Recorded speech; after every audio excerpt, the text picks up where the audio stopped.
Muy buenos días, muy buenas tardes o muy buenas noches, dependiendo de la hora en que estén viendo este video. Bueno, me presento, soy Christopher Martínez Martínez de la carrera de Políticas Públicas del trimestre número 2 de la UEA número 2. En este video del día de hoy se analizará la lectura número 2 correspondiente a la semana 8 del autor Jeremy Bedman, titulada así que Fragmentos sobre el gobierno.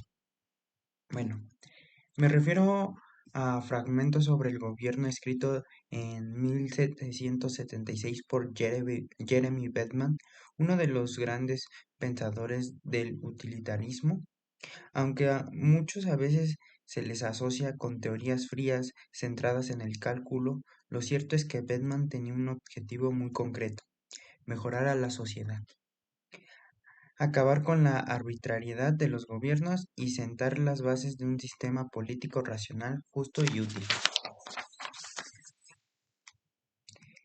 Este texto es una crítica directa al pensamiento conservador del siglo XVIII, siglo XIX, especialmente a la jurista William Blackstone. Pero más allá de eso, lo que está en juego acá es una nueva manera de pensar la ley, el poder y el bienestar colectivo. En este video te voy a contar qué dice Bedman en este fragmento, cómo define el papel del gobierno, cómo contacta eso con el principio de la utilidad y por qué sus ideas siguen siendo relevantes para entender nuestras democracias actuales. Y lo dividiré en puntos. Y como punto número 1, quisiera hacer una pregunta de ¿quién fue Jeremy Bedman? Antes de meternos en el texto, vale la pena saber quién fue Bedman. Nació en 1748 en Inglaterra y es conocido como el padre del utilitarismo.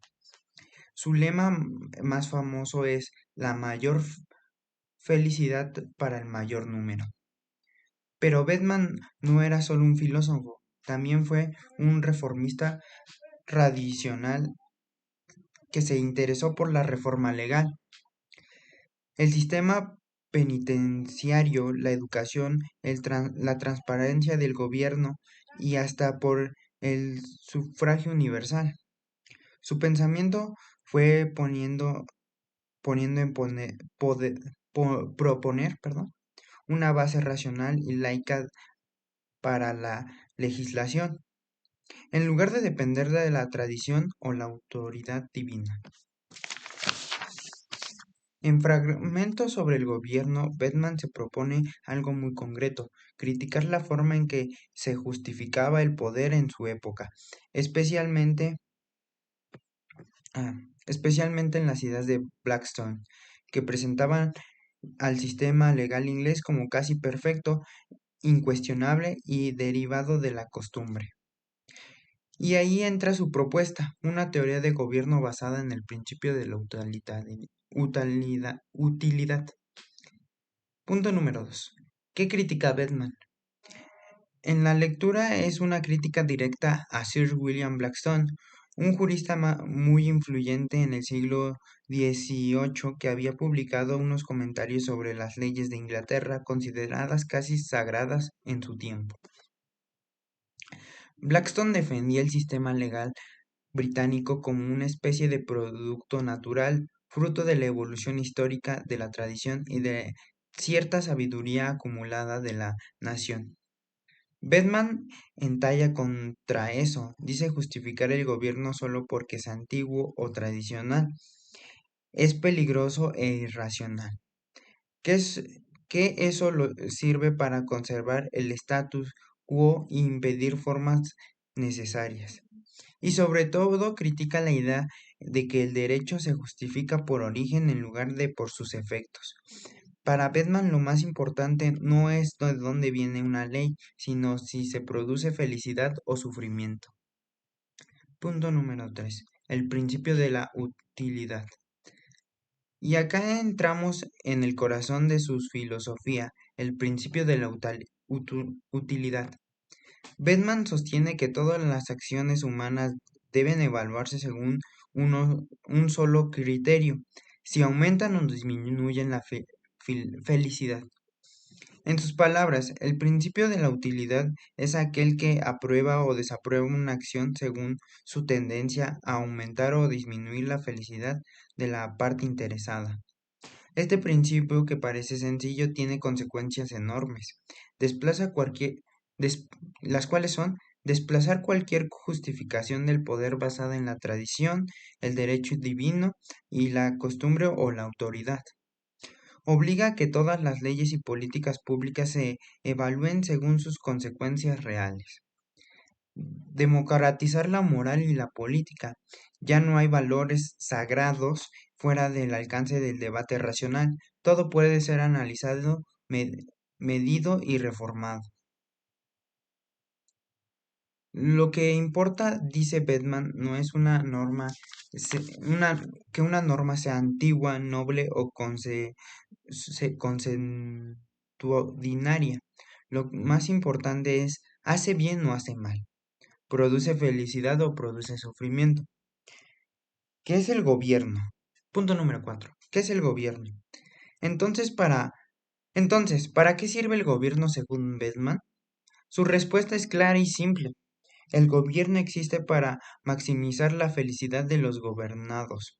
Todos los demás es accesorio. En este sentido, el gobierno no es un fin en sí mismo, ni un estado sagrado, ni una proyección de la voluntad divina. Es una herramienta humana práctica cuyo valor se mide por su utilidad. Y esa utilidad se refiere al bienestar general, no a los privilegios de la élite, ni a la defensa de una tradición vacía. Esto me parece muy potente porque Petman corta a raíz cualquier discurso que se diga esto debe hacerse así porque siempre fue así, o o por qué lo dice tal autoridad. Eh, en responde, él responde, perdón, ¿y eso a quién beneficia? Eso hace que seas feliz o a cuántos y a qué costo.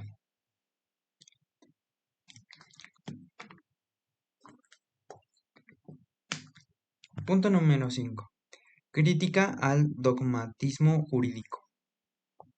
Uno de los aportes más importantes del texto es su crítica al dogmatismo jurídico, es decir, a la idea de que las leyes no deben cuestionarse porque forman parte de un orden natural o incuestionable. Bedman cree que eso bloquea el progreso, que si aceptamos las leyes solo porque están escritas no nos volvemos esclavos del pasado.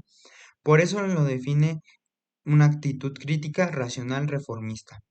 Dice que todas las leyes deben estar sostenidas al juicio del principio de la utilidad.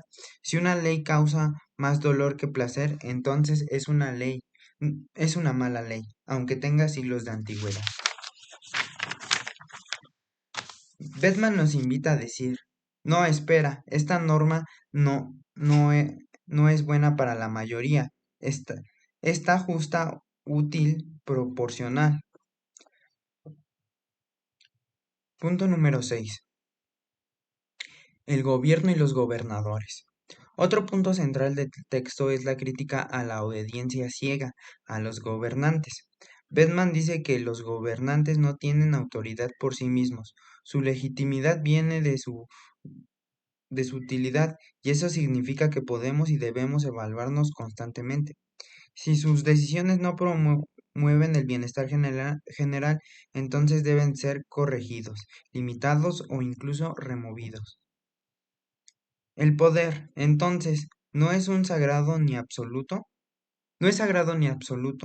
es una función pública que debe rendir cuentas porque su única razón de ser es producir el mayor bien para el mayor número.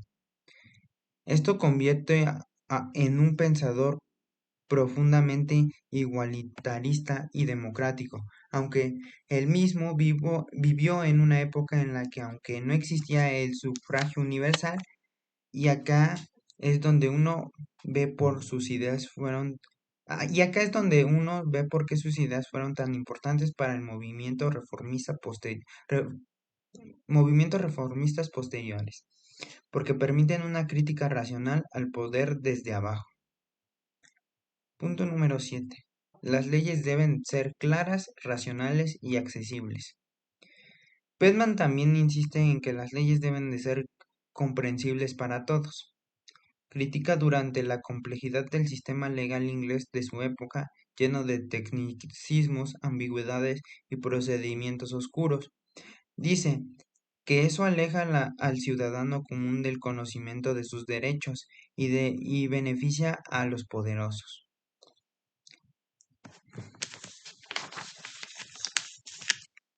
En su opinión, una ley debe ser justa, clara, racional, accesible y evaluada por su utilidad y no por su origen. Y esto me parece muy actual, porque todavía hoy vemos cómo las leyes redactan en un lenguaje insensible, cómo muchas personas no saben que tienen derecho y cómo el sistema legal muchas veces reproducen desigualdad en lugar de corregirlo. Punto número 8. Críticas a Batman. Por supuesto, no todo es perfecto en la propuesta de Batman. Su visión utilitarista ha sido criticada por varios motivos. Punto A. El problema de la cuantificación. ¿Cómo se mide la felicidad? ¿Cómo se compara el placer de una persona con el de la otra? ¿Y qué pasa si hacer feliz a muchos implica sacrificar gravemente a unos pocos? Son preguntas legítimas que Batman intenta resolver con su famoso cálculo hedónico, pero muchos creen que eso simplifica demasiado las decisiones morales y políticas. B. La diferencia frente a los derechos. Otra crítica que su teoría no protege suficientemente de los derechos individuales, porque si en su medida produce mucha felicidad general, justifica violar los derechos de una minoría. Más tarde, pensadores como John Stuart Mill van a tratar de corregir eso, integrando el utilitarismo con una defensa más firme de la libertad. Aún así, creo que la fuerza de Batman está en el espíritu reformista, su llamado a evaluar el poder y leyes según consecuencias reales, no según su forma de antigüedad. 9. Ejemplos contemporáneos con la realidad. Leyendo la lectura pensé en muchos debates actuales. Por ejemplo, cuando se discute si subir o bajar impuestos, la pregunta central no debería de ser ¿es legal? Sino ¿a quién beneficia esta medida? ¿Mejora la vida de la mayoría? Cuando se decide construir una cárcel o prohibir una sustancia o limitar derechos a huelga, el criterio de Batman sería ¿esto produce más bienestar o sufrimiento? Y cuando se intenta mantener normas arcaicas en nombre de la tradición, Batman diría, no importa si la ley es antigua, lo importante es si es útil. En este sentido, su propuesta sigue siendo una brújula para quienes creen que la política debe orientarse al bien común, no a discursos vacíos.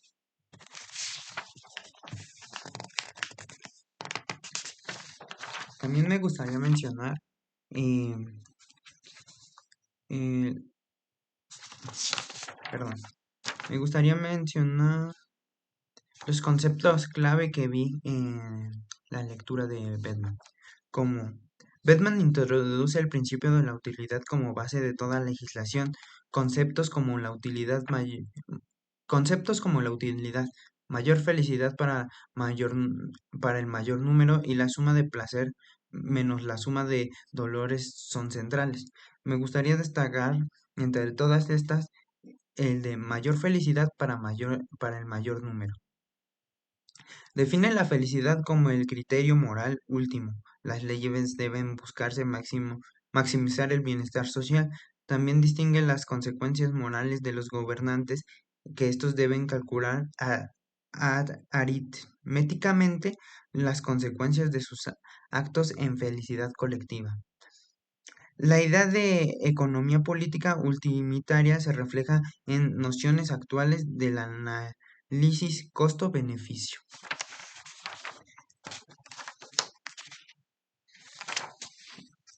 Y pues bueno, em, también como eh, me gustaría dejar una reflexión personal sobre la lectura, destacando que, pues bueno, esta lectura me dejó una mezcla de admiración y desafío.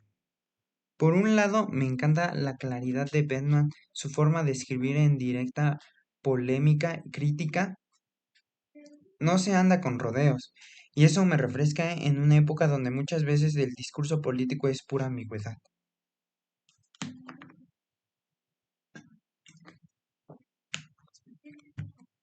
Por otro lado, su visión me obliga a repensar mi propia forma de juzgar las leyes y las políticas.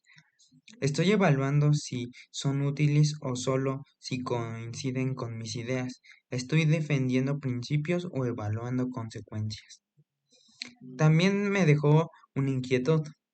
¿Cómo equilibrar el utilitarismo con los derechos?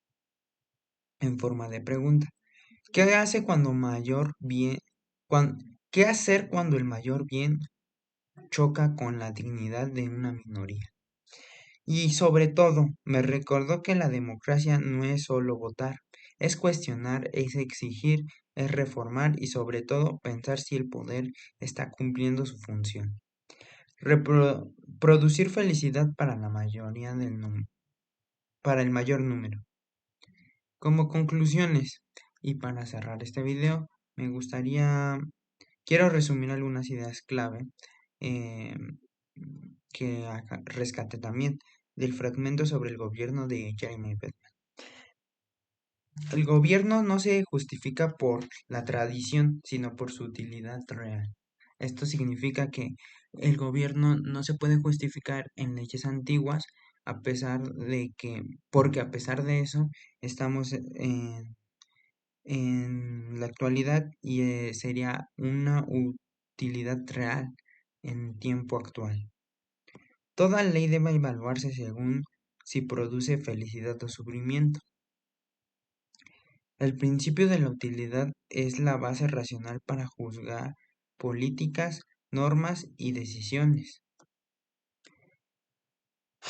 Las leyes deben ser claras, accesibles y reformables. El poder no es sagrado, es una herramienta de servicio del bienestar colectivo. Y la obediencia ciega al pasado es un obstáculo para la justicia. Y sobre todo, no hay ley buena que cause daño, ni autoridad legítima que ignore al pueblo. Y pues bueno, gracias por acompañarme en este recorrido por uno de los pensadores más lúcidos, tradicionales y prácticos de la filosofía política moderna. Si te gustó este análisis, no olvides suscribirte, dejar tu comentario y compartir el video. Me gustaría que contestaras en los comentarios y dejaras un like de las siguientes preguntas. Bueno, como pregunta que te quisiera hacer sería, ¿cómo evalúas tú las leyes de tu país por su origen o por sus efectos? Argumentalo. ¿Crees que el principio de la utilidad puede guiar una política justa? ¿Qué tensiones ves entre el bien general y los derechos individuales? Y pues bueno, esta sería la lectura número 2 de la semana 8 del autor Jeremy Bentham, fragmentos sobre el gobierno. Eh, Como último comentario me gustaría destacar que creo que ha sido la lectura más difícil, bueno, la lectura que se me ha dificultado más en cuanto a leer, pero es una lectura que cuando la comprendes te sirve demasiado para el razonamiento sobre en las leyes en la política o cómo se refleja esto. Y pues bueno, eh, creo que Jeremy Bentham estaba un poco adelantado a su época. Bueno, y sería todo por el día de hoy. Bueno, gracias por ver este análisis de la semana 8 de la lectura número 2 correspondiente a la semana 8. Muchas gracias. Te deseo, como siempre, un lindo día, una linda tarde, una linda noche, dependiendo en qué horario estés viendo este video. Y pues muchas gracias. Ten lindo día.